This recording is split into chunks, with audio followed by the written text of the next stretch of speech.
Good evening and welcome to Eagle Eye News. I'm Kristen Burton. And I'm Jared Dillard. A 54-year-old Montgomery local was arrested after firing shots at a motorist on Interstate 85 this Sunday afternoon.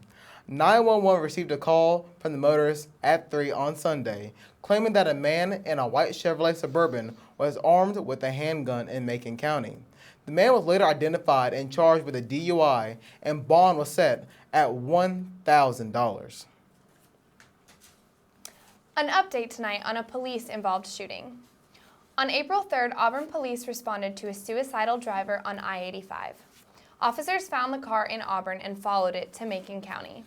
The driver, Melissa Bortz, led officers to Red Creek Road, where she came to an abrupt stop, got out of her car, and charged at officers with a knife.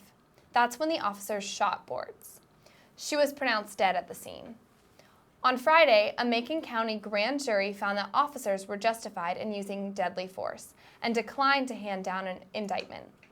Toxicology reports also show that Bortz was intoxicated and had taken at least 6 different medications at the time of the incident. Not all of the medications had been prescribed to her. Switching into transportation news, Auburn students will be happy to hear Uber has made its way back to Auburn's campus.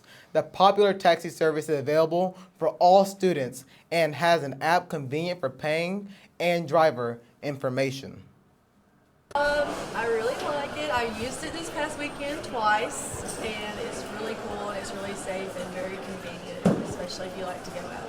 I think that Uber is a wonderful opportunity for students. It provides alternate ways of transportation other than Tiger Transit or the security shuttle. It allows students to exercise, act like an adult, and having the opportunity to see other parts of campus and spend their money wisely and have other opportunities other than the taxis that are in Auburn.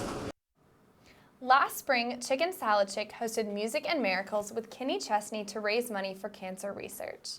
After a sold-out show and many fans coming to Auburn, they were able to present a $200,000 check to Vanderbilt Ingram Cancer Center this month. Vanderbilt is one of the nationwide leaders in cancer research, and Chicken Salad Chick owner, Stacy Brown, felt that supporting research was a smarter decision than only supporting patient care. Chicken Salad Chick has launched the Chicken Salad Chick Foundation with a mission to feed the hungry and continue fighting cancer. As the campus fills up with students, the fall semester is underway. Former Eagle Eye reporter Kevin Fitchner set out to discover how students felt about being back in class. I hit snooze a little too many times. I was running to my first class. Where are you going? I fell back asleep and woke up after my alarm clock went off. You didn't miss class or anything? No, luckily I set it really early for the first day. Yeah, I'm excited to be here, but not excited for math. Are you excited to have an 8 a.m. class? Oh, so excited. I'm going to be late for my class. I had a class at at Thatch Hall, psychology. I still get lost. Yeah, I have a class in Haley today, and I'm getting there. You're getting there like 20 minutes early. You're never going to learn it. It's fine. You just get lost every time. It's fine. Yeah. I just like being on campus in the morning. It's fun seeing everybody. So far I had calculus, and that's my only class for a day. So I get to hang out with my friends in the bookstore and then go get free Chick-fil-A. War Eagle. I'm going to get breakfast now. Where, so now you want to go to your first class? I already missed it. It already started. I'm too embarrassed to walk in. Well, I don't know about you, Jared, but I cannot believe that we are already back here for the fall for school. I mean, I wish I had a little bit more summer, but I have to be here now, working here and doing classes. I guess I got to get that degree my dad wanted me to get. Hey, enjoy it while it lasts, right? I don't know about that. But coming up, Christy Clayton tells us what engineering has to do with a hot cup of coffee, plus all the latest in Auburn entertainment. You're watching Eagle Eye TV on Channel 6. This is a place where it only takes a second to imagine your future. Grasp a new concept in class. Inspire a child's curiosity. Discover a real-world solution. Seize an unexpected opportunity. There goes Davis! This is where you gain the preparation, confidence, and determination to succeed. This is Auburn.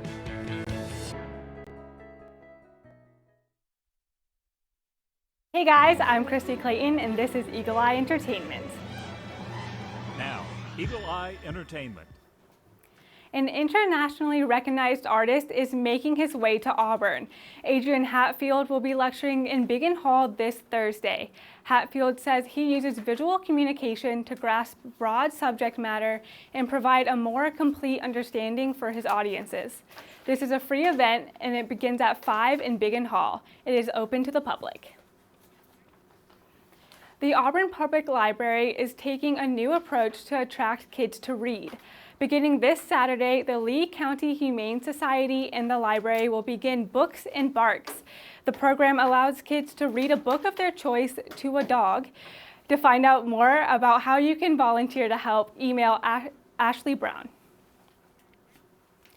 Anyone who's pulled an all-nighter studying knows coffee and school go hand in hand. Now, Mama Mochas and the College of Science and Math are teaming up for a night of both. This Tuesday, Mama Mochas will host AU Science Cafe.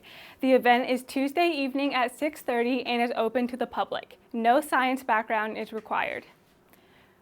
Get ready to get loud, Auburn fans. A community pep rally for Auburn High School called Roar on the Corner will take place this Thursday evening at Toomer's. The pep rally takes place at Auburn as Auburn prepares to take on Opelika High School Friday night. Auburn's newest Panhellenic sorority, Tri Sigma, wants you to join them for an information session this Wednesday. The drop-in sessions will give potential new members a chance to become up to date on everything Tri Sigma has to offer. For more information, visit jointrisigma.com/Auburn. Auburn students were given a warm welcome last week as they returned to their classes. Students were greeted with refreshments, free food, and attractions as Welcome Week activities were in full swing. We've had a lot of people come up. A lot of people just come up for the cookies and then they see the flyers and they're like, oh, how do I get involved? Welcome Week's schedule was easily found this year with the help of the new Auburn Guides app and the Welcome Week page on Facebook. Students weren't the only ones getting adjusted. Welcome Week campaigning was vital for a new sorority wanting to place roots on Auburn's campus. It's our first time campaigning on the concourse and we've been really well received by the campus. For Eagle Eye TV, this is Christy Clayton. For more information on how to get involved in Auburn, you can visit the organization tables on the Haley Concourse this week. For more entertainment news, be sure to follow us on Twitter at Eagle Eye TV. Also, tune into The Scoop Wednesdays at noon right here on Eagle Eye. Up next is Weagle DJ John Risha with a review of Suicide Squad's recently released album, followed by the latest in Auburn sports. You're watching Eagle Eye TV, Channel 6. We're Eagle, y'all. I'm John Risha, and I'm a DJ at Weagle here in Auburn. Each week we do an album review. This week's album is Suicide Squad. It has various artists such as Skrillex, Wiz Khalifa, Imagine Dragons, 21 Pilots, a lot of really good pop artists. So if you are a big pop fan, you like hip hop, and it's not just the big beats hip hop like Fetty Wap. It's also got some more kind of Eminem style. Actually, Eminem is on the album. So it's a really good, just for anyone, I'd highly recommend it. I hope that you've been able to learn a strong work ethic surrounded by character, integrity, perseverance, so that when your 1 second comes, you'll be prepared for it.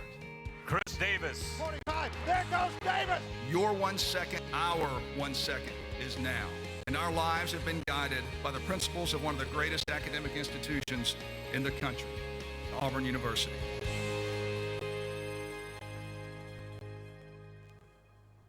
Tiger fans flock to the Plains for Fan Day, while soccer and volleyball look to get off to a strong start. I'm Casey Cooper, and here's what's going on this week in the world of Auburn sports. I hope that you've been able to learn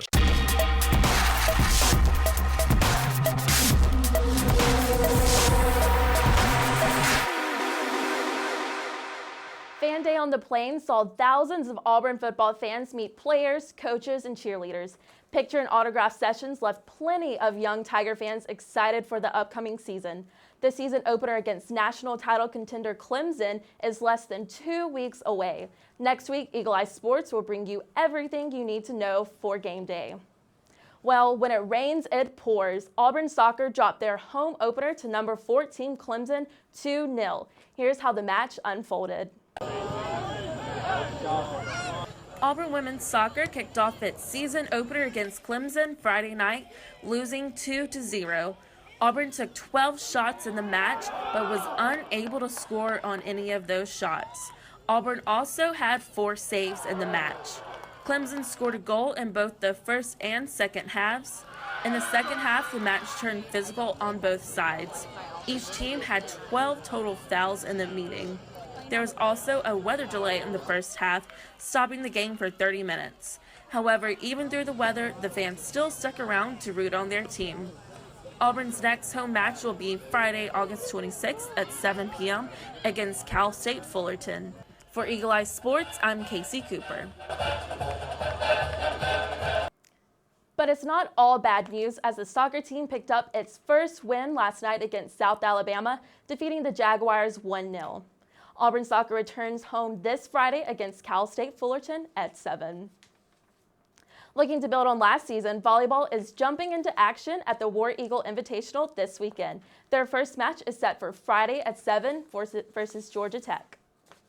Want more sports updates throughout the week? We've got you covered. Just like us on Facebook at Eagle Eye TV and catch us on Tiger Tally on Friday mornings. If you're outside today, you know it is hot, hot, hot.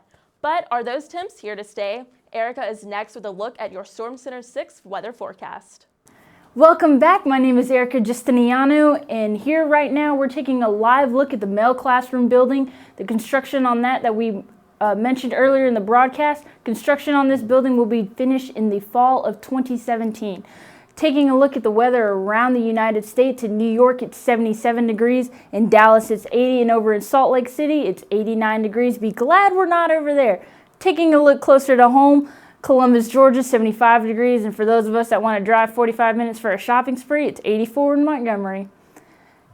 Looking at the schoolcast for tomorrow, those of you that have your morning 8 a.m. classes, it's going to be 74 degrees with 82% humidity. In the afternoon for the lunch hour is going to be 89 degrees and 51% humidity. And those of us that have those night classes are just trying to get in that late night run, 89 degrees with 51% humidity. Taking a look at the rest of the week, it's going to be partly cloudy on Tuesday, Wednesday, and Thursday. And low 90s, whereas Friday we have mid 90 weather. And we also have a soccer game versus Cal State Fullerton. If you cannot be at that game, you could always tune into the radio on Weagle 91.1. For those of you that like fish, 6 a.m.'s prime time to drop that line. So, I just moved in with this family, and it's embarrassing. The little one, he likes to go outside and crawl around in the giant litter box. I don't know what he's doing. I mean, I was born and I knew how to use the litter box. Look at that. That's disgusting. Oh, poop already. You're making me nervous.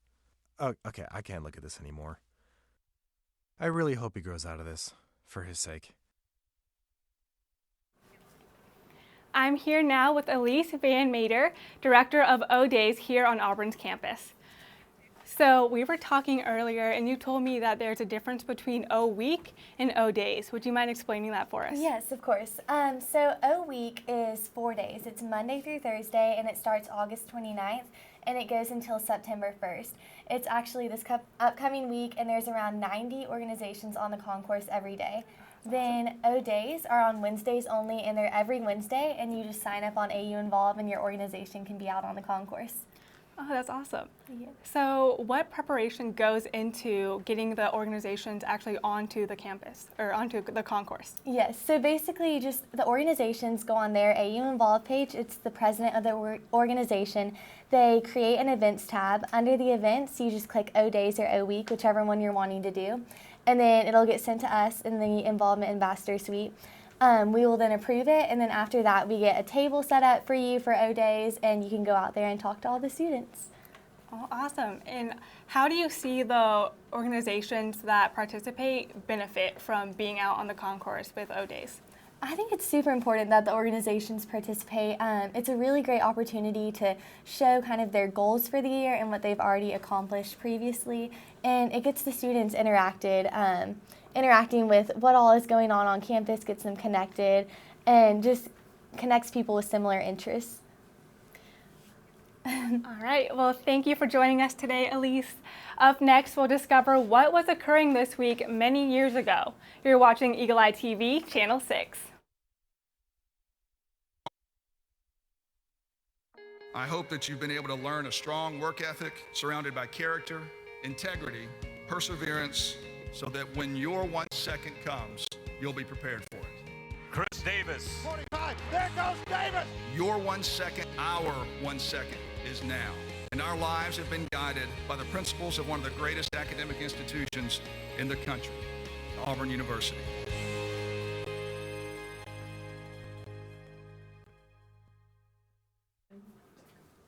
This week in Auburn history, there was a renaming of our old stadium to what it is currently named today, Jordan-Hare Stadium. In 1949, the stadium was named after Cliff Hare Stadium after Clifford Leroy Hare, a member of Auburn's first football team, president of the Old Southern Conference, and a chairman of Auburn's athletic committee. However, this week in 1973, it was renamed Jordan-Hare Stadium, honoring Auburn football's coach Ralph Shug Jordan, who led Auburn to 176 wins, including that 1957 national championship. That's pretty exciting. If you take a look at this tweet here, this girl named her dog Shug after Shug Jordan. I think that's pretty cool that pets are being named after this. If I could have a pet named after me, I know I reached the top in my career, my field of career. It's amazing. Definitely. So this next one is a vintage 60s, 70s Auburn Tigers and Shug Jordan frame-matic picture. So it has two meanings. So those amazing Auburns and Shug. So that means that, Shug is there in the bottom right. It's Auburn and Shug. He means a lot to this team. It also means those amazing Auburns in Shug, because the stadium is named, Jordan-Hare Stadium after Shug Jordan. So it's really amazing how that has a double meaning to it. And it's captured so simply here in this picture. And it's really important and means a lot to the fans. So this last one comes from a Bama fan, so boo, but Auburn coach Shug Jordan gets respect as one of 156,000 soldiers who stormed the beaches of Normandy. So not only was he a great football coach for Auburn University, he was also a great American. Absolutely. And one thing I did notice about this picture, if you look in the back, it kind of looks like the quad dorm buildings are behind him, if that just tells you how old our dorms are on campus. That tells you they need an upgrade on those dorms. That's what it tells me. That is so true. Up next, we will share the official football hype video for this year with the voice of Shug Jordan. Thank you for tuning in. If you would like to join the conversation, please use the hashtag EagleEyeTV on Instagram and Twitter. You're watching Eagle Eye TV, Channel 6.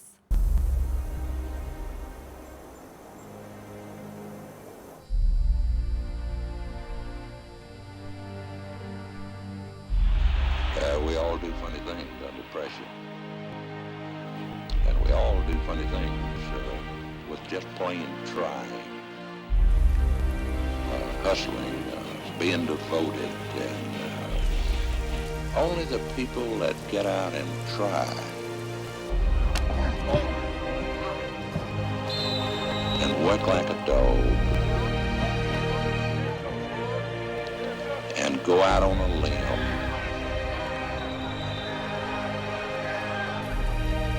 for something they believe in.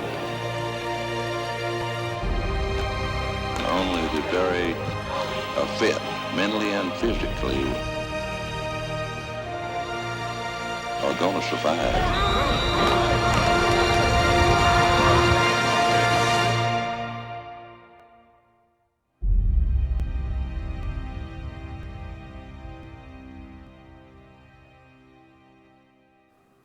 The Louder Business Building caught fire in June and suffered severe damage. It was caused by electrical problems when a light and ballast caught a spark. Auburn firefighters worked to pull out the early morning flame, taking over an hour to extinguish the fire. Classes were relocated out of Louder for the remainder of the summer, but have resumed in the business school for the fall semester. Construction to the interior has not been completed. Auburn University can sometimes be known for the construction work that is always occurring across campus. I mean, just look in the sky. But this summer, they've completed a few projects and also began a few more. Some of the completed projects include Cater Hall, which now has an exterior improvements, new heating and air, and also some new interior architectural finishes. Jordan Hare Stadium also received a few upgrades this summer, with the new storm drains and sewer lines being placed under the stadium. Auburn University construction began a few projects this summer with the addition of the new nursing building located off South Donahue Drive. It is scheduled to open in the fall of 2017. The Auburn Memorial Project and Mel Classroom Building continue to make progress with construction. Bourne Hall and Gavin Engineering Research Lab are both looking towards upgrades totaling to $21 million worth of repairs with construction beginning soon. They are also looking at the addition of a Leach Science Center and hopes to relocate the Department of Physics out of Parker and Allison Halls. Stay tuned for all construction updates across Auburn's campus. Many changes are occurring across campus, and that includes the loss of many students' favorite printing center. Copycat, the printing service that students have been using for years, have been replaced by Tiger Print. In an email sent last Friday, the university recognized that there were technical problems with the system and that printing would be free until September 30th. However, some students are still not happy about the change. It kind of just randomly happened. I thought I was going to be able to go to the library and just print something off, but I went through this whole long process and I actually ended up missing my class, so that kind of sucks. Auburn University has joined with the University of Oklahoma and the Federal Aviation Administration to lead the new Air Transportation Center of Excellence. Auburn will be helping with technical training for air traffic controllers, aviation safety inspectors, engineers, pilots, and technicians. Along with the Aviation Center, the College of Business, Engineering, Liberal Arts, and Education are expected to contribute to research and developmental efforts. Wow. Teaming up with the University of Oklahoma, that's a really big deal, especially to aviation students. Absolutely. The aviation program is so great here as it is, so that's a great improvement for us. I mean, I don't think I'll join anytime soon because I'm still scared of heights, but... One day you'll get there, Jared. One day, yeah, we'll see about that. That's all for Eagle Eye News tonight. Keep up with all the latest Auburn news throughout the week by following us on Facebook, Twitter, and Instagram at Eagle Eye TV. I'm Kristen Burton. And I'm Jared Dillard. Thanks for joining us, and War Eagle.